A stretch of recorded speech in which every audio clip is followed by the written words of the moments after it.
So బేసికల్గా స్టూడెంట్స్తో మాట్లాడిన తర్వాత చాలా క్లియర్గా ఒక పాయింట్ అర్థమైంది. థర్డ్ ఇయర్ సెకండ్ ఇయర్లో ఉండగానే వీళ్ళు క్యాంపస్ ప్లేస్మెంట్స్లో సెలెక్ట్ అవుతున్నారు. First point. సెకండ్ పాయింట్, అల్లాటప్ప ప్లేస్మెంట్స్ కాదు, జెన్యున్గా వెళ్ళి అక్కడ వర్క్ చేయడానికి సూటబుల్ అంబియన్స్ని, అట్మాస్ఫియర్ని పిల్లలకి ట్రైన్ చేస్తున్నారు. This is the second point. And most importantly student వచ్చి ఇక్కడ ఫస్ట్ ఇయర్లో జాయిన్ అయిన తర్వాత స్కిల్ సెట్ని కూడా డెవలప్ చేయడానికి ఈరోజు మార్కెట్లో ఉపయోగపడే లాంగ్వేజెస్ దగ్గర నుంచి, టెక్నికల్ ఇన్ఫర్మేషన్ దగ్గర నుంచి, హ్యాండ్స్ ఆన్ ప్రాక్టీస్ సెషన్స్ దగ్గర నుంచి, ఆ పర్టికులర్ కంపెనీస్ వచ్చి పిల్లల్ని ట్రైన్ చేసి తిరిగి ఎగ్జామ్ పెట్టి ఇంటర్వ్యూ చేసి వాళ్ళని తీసుకోవడం ఒక పద్ధతి అయితే, which KLU has been practicing.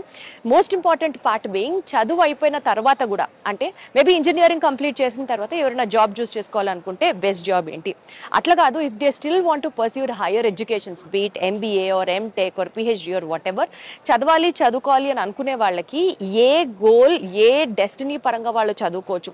Like for example IELTSకి preparation ఉంటుంది, TOEFLకి ప్రిపరేషన్ ఉంటుంది, లేదా MBA ప్రిపేర్ అవ్వాలి అని అనుకుంటే ఆ ఎంట్రన్స్ టెస్ట్కి సంబంధించిన ఇన్ఫర్మేషన్ ఉంటుంది.